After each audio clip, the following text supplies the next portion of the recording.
Known to many as Toa or just Aunt, she joined the Māori Women's Welfare League in 1968 because she wanted to be something more than just a housewife. For the past 52 years, she has committed her time to an extraordinary amount of community mahi across a wide range of organisations. In 2020, a year that has brought many challenges, we are very excited to acknowledge her damehood in recognition of her services to Māori and the community. Women of Kapa Haka are proud to present On the Floor with Dame Aroha Reriti-Crofts. Well, hi Toa, welcome to our inaugural Kōrero on the Floor with Women of Kapa Haka. Just want to thank you for taking the time to spend with us. We're pretty excited to have a talk with you today. And obviously, if we were kanohi te kanohi, I would be delighted to give you a curtsy or two if I could, but I can't, sorry. Maybe next time. So, Dame, hey, what changes in one's life when they are honoured with a damehood? And there's been a lot of, I'm not so sure about changes, but changes in people's attitude, which is a bit strange because, you know, I've always been auntie, Toa, whatever, and then people suddenly, kind of want to treat you with special treatment. And I'm still your auntie, I'm still your Toa or stuff like that. And because, you know, not only you mokopuna call us all Toa, so do members of the community call me Toa. Oh, and okay. yeah, so but for me it's really okay because they are delighted just as much as we are delighted in this newfound title. Yeah, of course, yeah. I must say I wasn't sure whether I was still to call you Toa or Dame. So. Yeah, no, it's Toa. And you know, people have said to me, "What do we call you now?" I said, "Well, my name is Aroha." Yeah. And, you know, my name. Who was the first to find out? The family, or was it everyone at the same time? No, I think it may well have been your auntie Armidia. Yeah, okay. Well, because they told me, the honours office told me I was to keep it highly confidential until it was officially announced. So I did. But I prepared the email that they sent me to confirm, yes, you will be announced as a dame on the Queen's birthday. I had that, I copied that, so that on the night before, I set it up as an email to my 3 children. Oh, okay. So because I decided that as soon as I found out that it was announced, and I had no idea how the hell I'm going to find out, because you don't have breakfast show on TV on Queen's birthday. It's a holiday. Oh, of course, yeah. So the first I found out was that my national president of Māori Women's Welfare League, she texted me, "Wow, what a wonderful lot of exciting news to wake up to." And I thought, aha, it's announced. So I went to my computer and I pushed send to my 3 children. I thought, oh well, I'll be the first one to tell them afterwards. But my daughter had seen it on stuff on her phone. She'd got a notification on her phone. Tim hadn't had any. She rang Tim and said, get up, see the news about Mum. And he dived out of bed. What the hell's going on? And came racing down the passage to find I was okay. I was fine. And so that was exciting. And then I got the email back from Hoya, and his was, "Holy shit." That was it. Yes. I was going to ask you what the reactions were from the family, but you already told us. I think the best one would have to be "Holy shit." I think that's the best reaction that we could have had. But what were some of the moko's reactions? Yeah, they were all just as excited, and Yeah. so we were on house party. Your house party, yeah, online, like Zoom. Everyone was on house party that night. All my children, mokopuna, mothers of mokopuna, and so Hoya, your uncle Hoya, had brought some champagne around. He says, "Here, you'll have to have this to celebrate on house party tonight." And so everyone had drinks on the house party. They're not all wines, but I certainly had wine or champagne, I think it was. And so Toa, we acknowledge your amazing community work across various platforms, from your work with the Māori Women's Welfare League, including a past presidency as a kai whakamanawa at Christchurch Women's Prison, and as a chairperson for the Mata Pōpore and the Māori Women's Development Incorporation. So obviously that's just to name a few. Of all community work you have been and continue to be a part of, what keeps you motivated just to give such commitment to your mahi? What keeps you going? I think I was born a social butterfly because I like being everywhere. Yeah. And I don't like missing out on anything. So if there's something to learn about, I'm in. I love studying.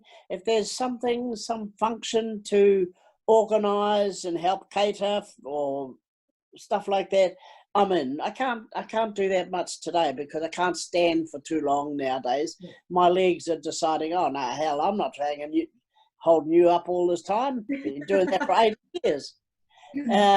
But if there's someone going to do weaving or making kupenga, pounamu, I want to be there. Yeah. If someone is going to have a celebration, I'm there. And if my girlfriend decides, oh, would you like to come into the hot pools with me tomorrow morning at 7 o'clock? Absolutely. So it's a matter of there's a lot of living to be done out there, and I'm going to live until I die. Yeah, and I think that's amazing. So you fill in every space that there are available, and you just enjoy. Yeah. So it's a matter of when I joined Māori Women's Welfare League, that was 1968. I decided I want to do a bit more than this, looking after 4 kids and seeing them off to school and stuff, and I'm just stuck at home, and I want something else for me. Yeah. So unfortunately or fortunately for my children, I left them to my mum, to my sisters, to whomever, while I went traipsing around the country to conferences and stuff. And then my daughter decided very early that I'm not stuck here, going to be stuck at home. I'm going to go with mum. So she came into the league too. And so, but the league was the league who brought a lot of things into my life: education, mātauranga Māori, Kapa Haka. That's not quite true, because I was doing Kapa Haka since I was 7 years of age. Yeah. But all these things that have come from my going out of the house and joining up with Māori Women's Welfare League. Yeah. So you could say not only have you done a lot for the Māori Women's Welfare League, but you've probably grown into the person or the wahine you are today because of the Māori Women's Welfare League as well. Do you think that being a part of that has played a big part of the lady you are today? Absolutely. That what you see now is what was produced by Māori Women's Welfare League. Yeah. Really. And if I hadn't joined the league, not that I would ever consider that was a possibility, but Yeah, I mean, it's when I joined the league, I wanted to see what it was all about, and I know that if you don't have any input to what you're doing, you're not going to get anything back either. Yeah. So, I mean, I'm very happy to put my bit in there, and share it with whomever. Yeah, Yeah, so awesome. Well, you've done a lot of mahi, and with all the mahi that you've done, we are more so interested to learn how Kapa Haka entered the world. So you just mentioned you were about 7 years of age when you started Kapa Haka. yes, I um I was at Tuahiwi School, born and bred in Tuahiwi. So I was at Tuahiwi School. I didn't know I was being auditioned, but what I found out as I grew up was that I got to be in the group, in the Tuahiwi School group, before my cousin. So there must have been a competition between she and I, and well, because we giggle at it, as we've got older, and she Yeah, said, "Oh, yeah. your Aroha could sing and I couldn't," and yeah. So, and I was just thinking about that this morning. 7 years of age in Kapa Haka. My dad died in October 1945. So after my dad died, we moved back to Tuahiwi and went to Tuahiwi School. So from then, from October until October, November, December, January, we were standing, January 23, we Tuahiwi school kids were standing on the wharf in Wellington to welcome the Māori battalion home from Yeah. the Second World War. Mm. Now, 4 months, my mother moved hell and high water in that 4 months. I thought, wow, that was incredible to move us back into Tuahiwi, me into Tuahiwi School, up in Wellington with the Tuahiwi School Kapa Haka, welcoming these men. And while we were on the wharf there with hundreds of other people, other iwi, other hapu there, and I'm told that there was some criticism of, well, what the hell are these kids doing here? Well, I mean, 7 years of age. I think the oldest one was probably 12 or 14. Yeah. My sister was, Toa was 12 at that time. And so my uncle Te Ari, who was our tutor, he was very fluent i te reo Māori and i te reo Pākehā. He went to Christ College, and so he was very eloquent in his kōrero.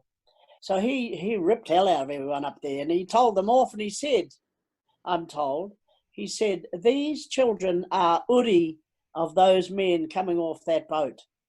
Yeah. They are, Yeah.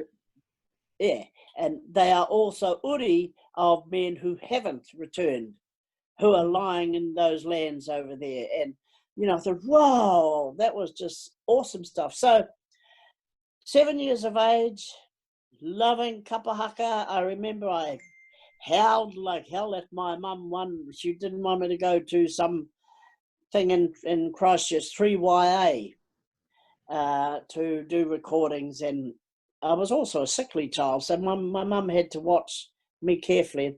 Anyway, I got away with it. She let me go, and the singing and the Kapa Haka was all I wanted. Yeah. So then from there, from Tuahiwi School, went to Te Waiponamu College. More Kapa Haka happening there. We never called it Kapa Haka in those days. I don't know what it was that we called it, but that's fine. Really? Yeah, no, I've never heard of Kapa Haka in those days. Wow. And at the Waiponamu College, we would do concerts in the Civic Theatre, a whole concert, just the college. Loved that. I was only 2 years there, but loved it. And in the meantime, all during my lifetime, still doing Kapa Haka at Tuahiwi. Yep. In competitions, we won a competition. Tuahiwi did.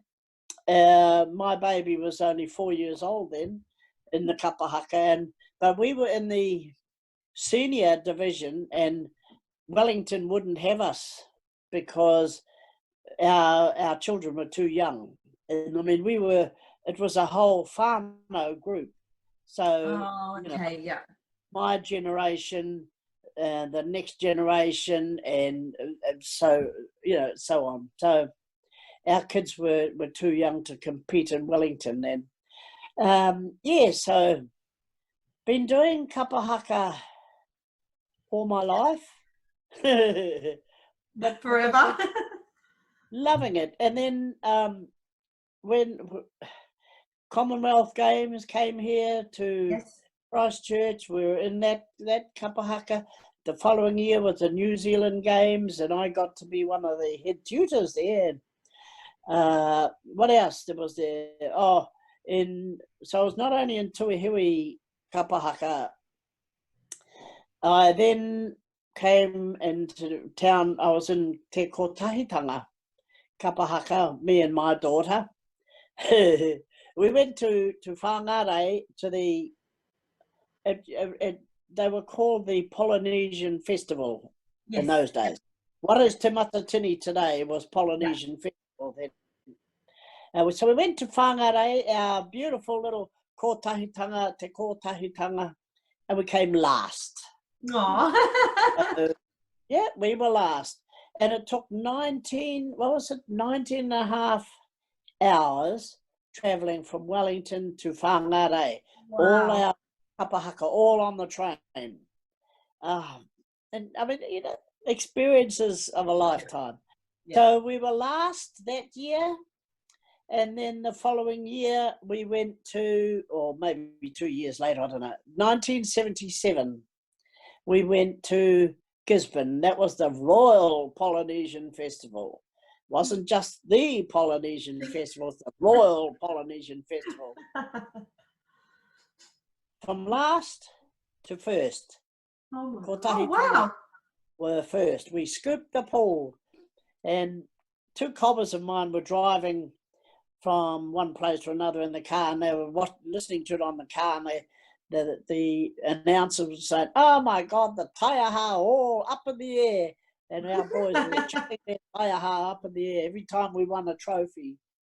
So that culminated in us going to Tahiti, to the South Pacific Arts Festival. Yeah. And so that was in 1977, the year my mum died.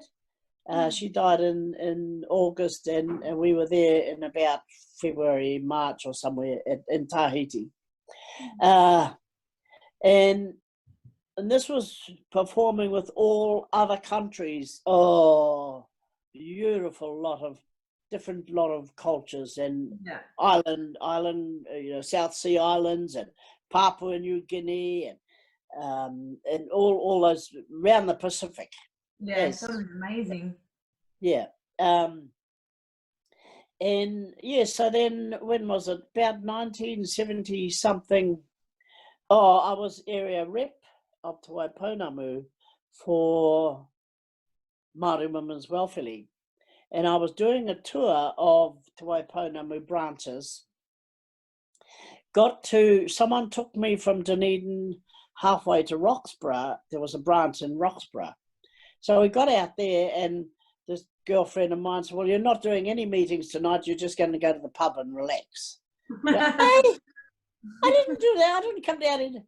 Anyway, but while I was there, Rangi Gregg, her name is, she said to me, "Aroha, I've done a poi marathon. You could go past my record." "Really?" "Yes." She says, "Why don't you think about doing that?" "Oh, I've never ever. Okay, so let's work on it." So we came back. She said, I'll come and join you for the first hour, and then you go on. All you have to do is go past 26 hours. That's true. Okay, so let's see one. So we come back. I came back home and talked to my branch and our whānau, and here we were, the poi marathon happening. Poi, Aroha poi or something was whatever title we gave it. And in the town hall, in the foyer, and we took over the whole foyer. I don't know how the town hall allowed it, but they did. Because also at that time, Cleo Lane was here. Cleo Lane and Johnny Dankworth. So I'm told she's only just passed away, about 100 and something. Beautiful, beautiful singer she was. Yeah, so we had people coming all the time we were there in the foyer. We had to tone our voices down when Cleo Lane was performing in the auditorium. Oh, okay, yeah.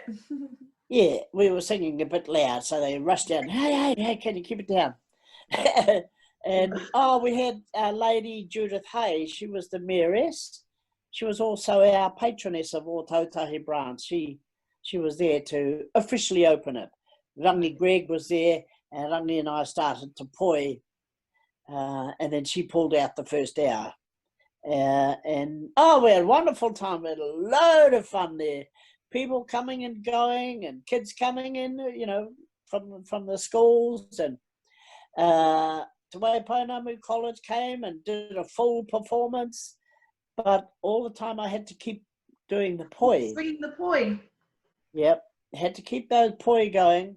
And that was, I could do the double short, the single short, the poi waka, the long, single long, the double long, the four long, whatever it was.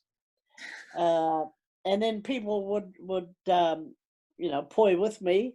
We made pois there. We made the poi there so that people could have a go at it as well. So it was a teaching type of function as well. And so when we were over and going back to Tahiti, he says to me, Aroha, do you do the long poi? And I said, yeah, I've done the long poi. I said, what about the four? And I said, I don't know about the four, but I'll have a go. Oh, it was beautiful. I was doing the four poi like nobody's business. And people, my cousin Ram says, hey, I didn't know you could do the four poi. Yeah. And it was a matter of being undoubtedly confidential that you can do it. So, bugger it, I'm going to have a go. So that was great fun. But so coming back to the poi marathon in the town hall, my auntie Mick Pahi, before she left one night, she said to your Toa Island, you make sure this place looks lovely, all the time. So because we've got people coming there in and out. And so on that same weekend was the Te Waiponamu Culture Council. Yep, I'm hungry. Te Waiponamu Cultural Council competitions. Well, they were coming from all over the South Island. So we're still there in the foyer doing the poi and all these Kapa Haka coming through and to the James Hay, they had the competition in there.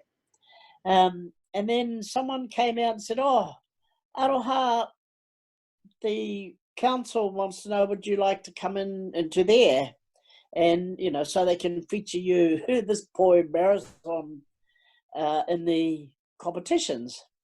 So then someone else then said, you've gone past the 26 hours. You may even wish to finish. You don't have to do any more.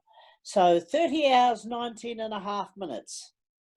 And we sung the, getting in, doing the poi up onto the stage, and then I just let the poi fly out. And it was, but that night when I was going to sleep, all I could see were all these poi going on. The pois. Because Were you sore? Were you sore? I don't remember being sore. No, I don't. No. I'll remember now. The every hour I was to stop for 5 minutes while someone massaged my legs. Oh. Yeah, and I think the arms as well. So that was a condition of whoever made the rules up, and it might have been run Greg, but every hour because the hour also meant a mimi stop as well. Yeah, of course. Yeah. It might have been 2.5 minutes for mimi stop, and then 2.5 minutes for massage. Yeah. Yes, so Started again. Well, I definitely would not be able to do that. Yeah, and I don't remember being sore, but I I don't think I was at all. Oh. Yeah, so that's all my. Oh, and then of course, doing. Kapa Haka? So yes, well, I was just thinking that. Way back in 2000 and something or other, 6 or 7.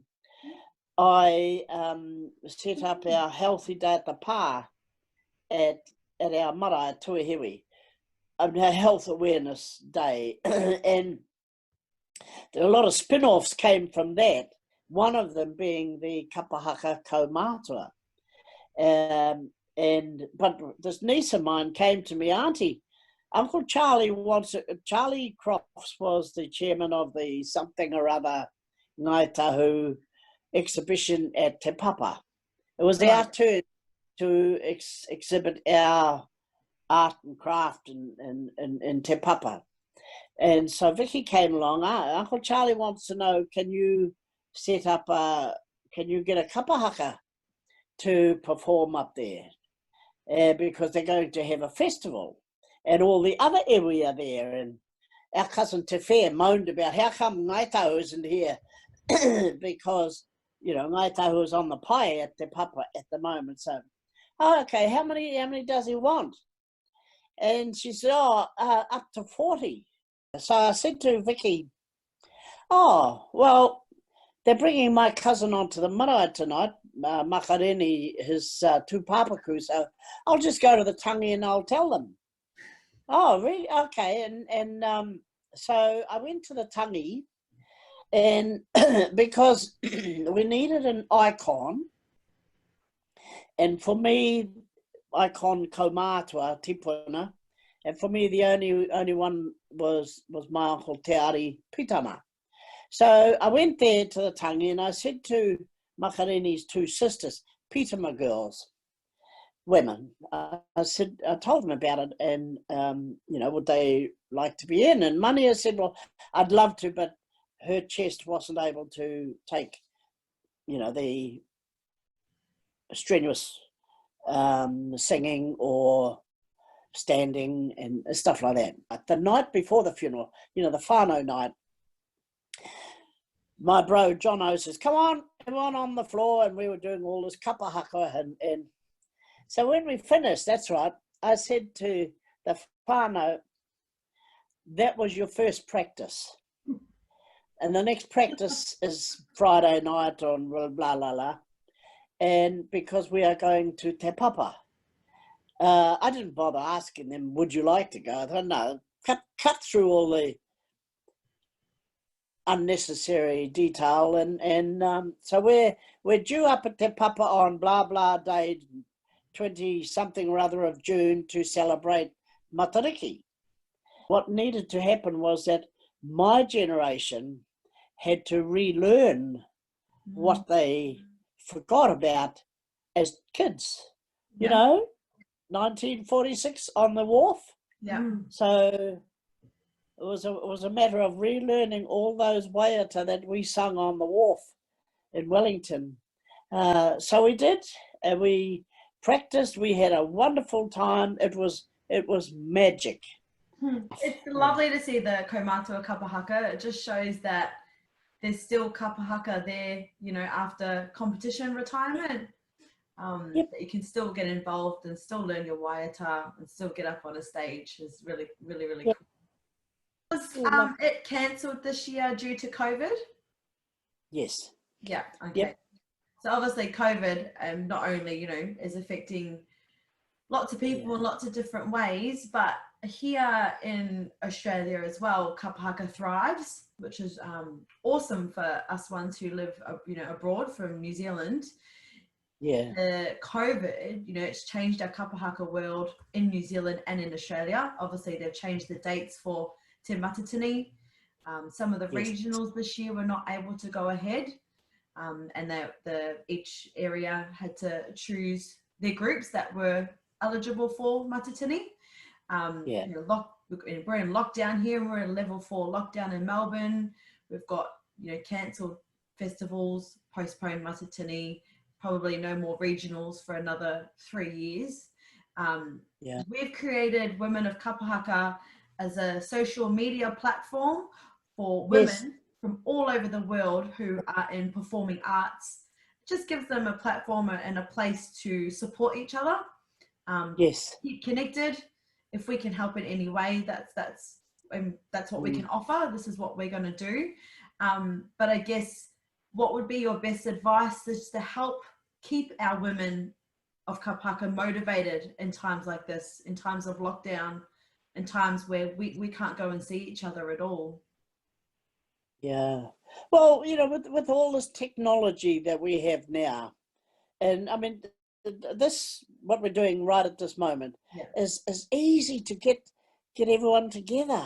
And I don't recommend Party House. That's too noisy. I can't hear a goddamn thing on Party House. But everyone is talking at once, and I kind of chuck in a question there and hope like hell it lands somewhere. And it does. It's amazing. It does. But all the Zooming and the FaceTime and it's just so easy to keep together. And I mean, our branch of the league, we Zoom our meetings now, but then we decided, no, we still want the kanohi as well. So we do both. So we've got our long table in this wonderful building, this wonderful boardroom. It's a boardroom with this big TV at the end. So we have those on Zoom and those of us at the table. And, for the Kapa Haka, you can have, if you're only allowed 10 people, those 10 people in the room and the rest of them all on Zoom. Hey, brilliant stuff. Toa, thank you so much for your time today. It's been wonderful talking to you one-on-one or two-on-one with Mum on the side, but and it's just been wonderful to have someone like yourself on board to support our women, and we can't wait. Lovely. Yeah, I can't wait too. Lovely. And I can't wait to give you a big hug when I see you in person. Yeah, nice. Excellent. Okay, love you all. Love you. Love you. Thank you so much. You have a great afternoon. Welcome. Love you. Bye. Bye.